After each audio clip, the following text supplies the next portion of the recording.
paz. Nesses próximos vídeos, então, eu gostaria de tratar com você sobre um tema, um assunto que gera bastante polêmica, bem difícil, né? E a gente encontra ele em todos os ramos da sociedade, não somente dentro da igreja, nas escolas, universidades, no trabalho e também dentro das igrejas, que é acerca dos julgamentos, né? Temos um termo muito famoso, muito conhecido, muito citado por muitos, que é o não julgueis.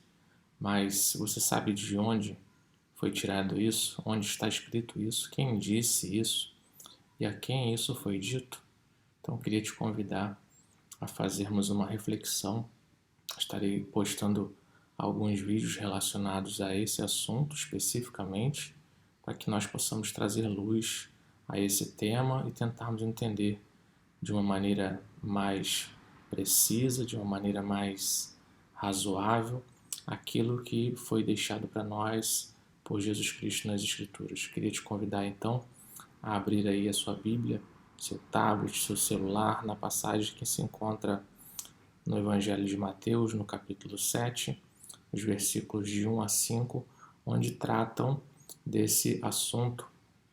O tema é o juízo temerário, que é proibido, né? Ou seja, Jesus está deixando aqui uma orientação acerca desse assunto. Nós vamos tentar, de alguma maneira, trazer um pouco mais de luz sobre isso e entendermos o que de fato Jesus queria deixar para nós nesse tema. Diz assim então o texto: Não julgueis para que não sejais julgados, pois com o critério com que julgardes, sereis julgados, e com a medida com que tiverdes medido, vos medirão também. Porque vês tu o argueiro no olho do teu irmão, porém não reparas na trave que está no teu próprio. Ou como dirás a teu irmão, deixa-me tirar o argueiro do teu olho, quando tens a trave no teu? Hipócrita, tira primeiro a trave do teu olho, e então verás claramente para tirar o argueiro do olho do teu irmão. Nos próximos vídeos nós estaremos falando acerca desse assunto de uma maneira mais detalhada, mas por hora nós vamos nos ater aqui ao termo em si, não julgueis. E para fazer isso nós teremos como auxílio, além da própria palavra de Deus, né, que traz esse tema para nós à tona, mostra para nós a necessidade de olharmos para esse tema e tentarmos entender esse tema e aplicá-lo de uma maneira coerente com aquilo que Jesus de fato queria dizer ali para aqueles homens que estavam o seguindo. Então, para nos auxiliar, juntamente com a palavra de Deus, nós faremos uso de um livro muito famoso, né, um clássico da literatura cristã, que são os Estudos no Sermão do Monte, do Dr. Martin Lloyd-Jones, que estará nos ajudando a tentar entender um pouco melhor a ideia desse termo não julgueis, e ele separa justamente assim, né? Começa com esse ponto por saber que é um ponto crítico, um assunto, um tema que é bastante relevante e que precisa ser, de fato, muito bem elaborado. Mas a primeira coisa que o Dr. Martin Lloyd-Jones nos chama a atenção é que nós não podemos olhar, né, para o capítulo 7, de 1 a 5, de uma maneira solta, independente do restante do próprio capítulo 7 de Mateus. Nós também não podemos olhar para o capítulo 7, de 1 a 5, como se fosse algo que não tivesse nada a ver com o restante do Sermão do Monte. Então nós precisamos fazer uma leitura muito cuidadosa, detalhadamente, daquilo que Jesus já vinha dizendo àqueles homens que estavam o seguindo, e chega a esse ponto onde ele diz: não julgueis. De onde sai essa exclamação? Qual a motivação do coração de Jesus para dizer esse termo não julgueis e como ele precisa ser então entendido? O Dr. Martin Lloyd-Jones diz assim: chegamos então à última sessão principal do Sermão do Monte, E é grande o desacordo entre os estudiosos, naquilo que nós já falamos, né? Da maneira de olhar para esse não julgueis. Alguns estudiosos entendem que foi um ponto totalmente separado daquilo que Jesus vinha dizendo, e outros, assim como o próprio Dr. Martin Lloyd Jones, entendem que esse termo, né, essa afirmação de Jesus de não julgueis, ela está relacionada com outros temas que ele já vinha tratando, principalmente no capítulo 5 e 6 do Evangelho de Mateus. Ele diz assim: a mim, entretanto, parece ser esse um ponto de vista bastante equivocado quanto à seção do sermão. Isso porque há um tema subjacente bastante claro, o qual percorre o capítulo inteiro, a saber, o tema do juízo. Esse é o tema que constantemente é reiterado na medida em que nosso Senhor dá continuidade aos seus ensinos, os quais ele apresenta de diversas maneiras. Então ele diz aqui: não é difícil detectar a conexão entre essa sessão e a sessão anterior. De fato, conforme temos averiguado por repetidas vezes, é importantíssimo que sempre consideremos o Sermão do Monte como um todo, antes de nos aventurarmos a interpretar em particular qualquer dada sessão ou qualquer assertiva de uma sessão. Por conseguinte, é extremamente conveniente que façamos uma rápida revisão de todo, né, desse todo, antes de prosseguirmos. Assim, é a leitura da Escritura. Assim precisa ser a interpretação da palavra de Deus. Nada pode ser feito de uma maneira solta. Não podemos usar terminologias bíblicas para criarmos a partir disso justificativas para os nossos atos, né? Esse termo é um termo que ele é muito falado por muita gente, até mesmo que não tem relação nenhuma com a fé cristã. As pessoas usam isso de uma maneira totalmente irresponsável, né? Não julgueis, e aqueles que estão também dentro das igrejas, seja católica, seja protestante, seja de várias linhas doutrinárias diferentes, também acabam usando de maneira irresponsável esse termo não julgueis, sem olhar o todo, sem olhar o contexto, né? O onde, o quando e o para quem, né?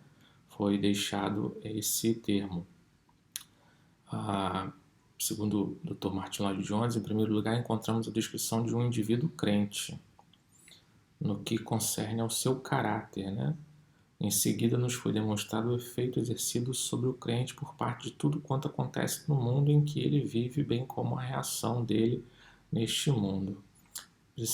Precisamos aqui dar uma pausa e entendermos que Jesus está falando com aqueles que estão o seguindo, pessoas que querem entender, querem compreender o seu caminho, ou seja, é uma palavra direcionada para cristãos. Então, o termo por si só, não julgueis, sendo dito por alguém que não tem compromisso ou que não quer de fato seguir a Jesus, não entende que seguir a Jesus é algo relevante para a sua vida, se torna algo vulgar, né? Algo jogado ao vento. É uma terminologia vazia, sem sentido. O termo não julgueis direcionado para cristãos, para pessoas que estão seguindo a Jesus de fato. Aqui nós já começamos a literalmente esmiuçar esse termo, trabalhar ele melhor e entender que Jesus está deixando essa assertiva, está deixando esse pensamento, né, essa advertência de não julgueis para aqueles que estão o seguindo, para os cristãos. Então está falando sobre a questão do caráter do cristão, do indivíduo enquanto cristão. Em seguida nos foi demonstrado o efeito exercido sobre o crente por parte de tudo quanto acontece no mundo em que ele vive, bem como a reação dele no mundo.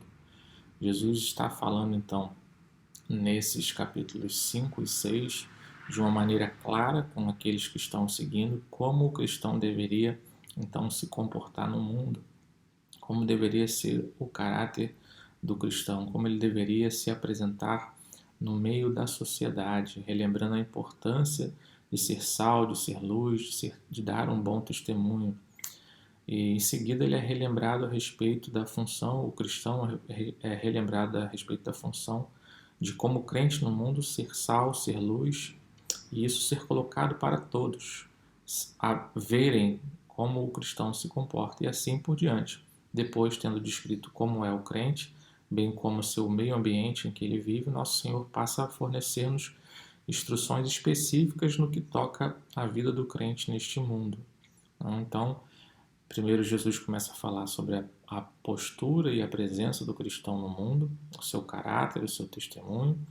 Depois, na sequência, ele começa a falar sobre a questão da lei que foi trazida então pelos profetas e como isso precisava ser de fato interpretado, como isso precisava ser visto por aqueles que agora estavam caminhando seguindo Jesus. Principalmente importante lembrar que agora não são apenas judeus, e na sua maioria, na verdade, não são judeus aqueles que estão seguindo Jesus. Pelo contrário, são pessoas que não tiveram ali os ensinamentos na Torá, nas escrituras sagradas, como a tradição judaica havia passado para aqueles homens ali. Então era importante que Jesus trouxesse uma nova luz, uma visão esclarecedora acerca daquilo que era a lei, que estava sendo dominada então ali pelos fariseus, pelos escribas, a maneira como esses homens entendiam que estavam seguindo ao pé da letra todos os detalhes e se tornavam então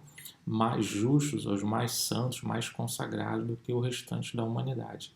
Então Jesus vem trazer luz sobre isso, quem é o crente, quem é aquele que está o seguindo e como ele deve se comportar no mundo e como ele deve olhar então para essa lei que foi deixada por Deus até então, né?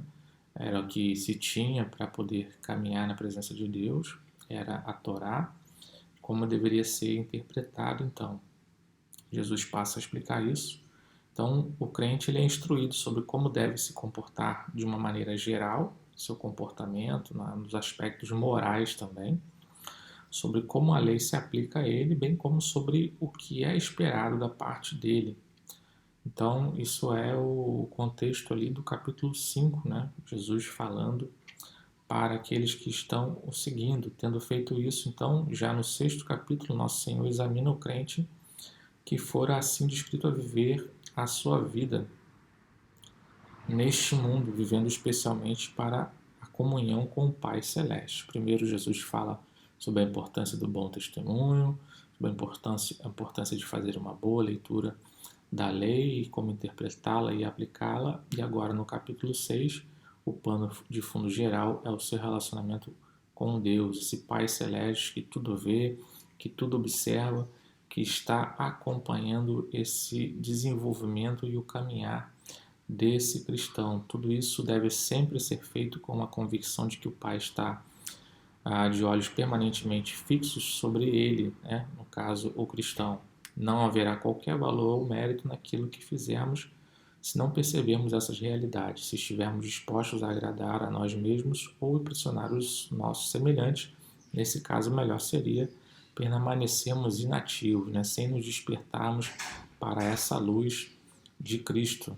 Né? A pessoa que quer buscar a Deus, quer viver a vida de Deus, mas não entende que Deus está, de fato, o tempo todo o olhando, o observando, cada ato, cada atitude, cada pensamento, cada palavra, nós precisamos ter isso em conta, né? E termos temor em relação a isso, né?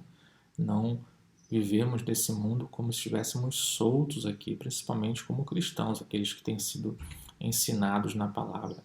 Entender que Deus está olhando, observando a nossa caminhada nesse mundo. Isso é muito importante para nós.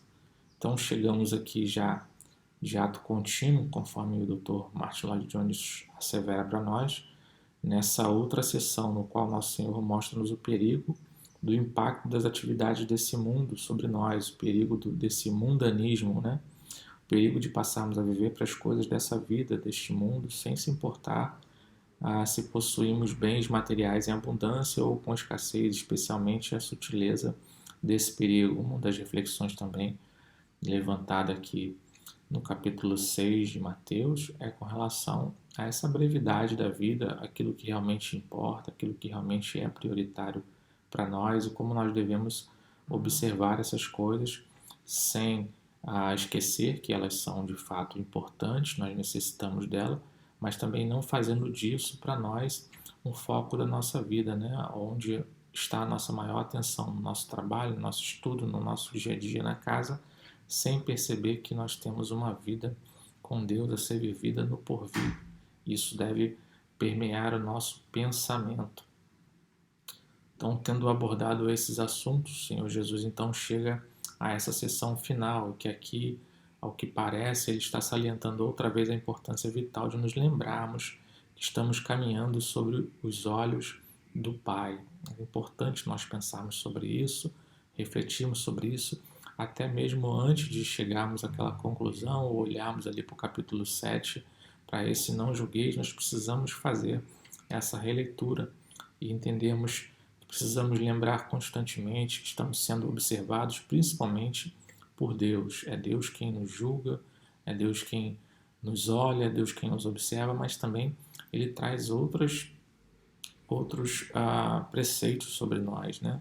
Falamos aqui com relação ao testemunho que precisamos dar, isso é claro nas Escrituras, é necessário, a questão dos frutos que precisam aparecer. Falamos sobre uma correta interpretação da lei para poder interpretar, para poder ler. Precisamos ter contato com a palavra de Deus e agora também saber que Deus está nos seguindo, nos acompanhando. E aí, para fechar o capítulo 6, Jesus trata sobre aquela casa, né, que é construída sobre areia e a casa que é construída sobre uma estrutura sólida, fixa, né, que não se abala. Então, essa seria a construção da vida terrena do crente, sempre olhando para o autor e consumador da sua fé, sempre sabendo que a vida não é um fim em si mesmo, que Deus está nos observando a todo instante. Então, eu queria já te desafiar a continuar conosco.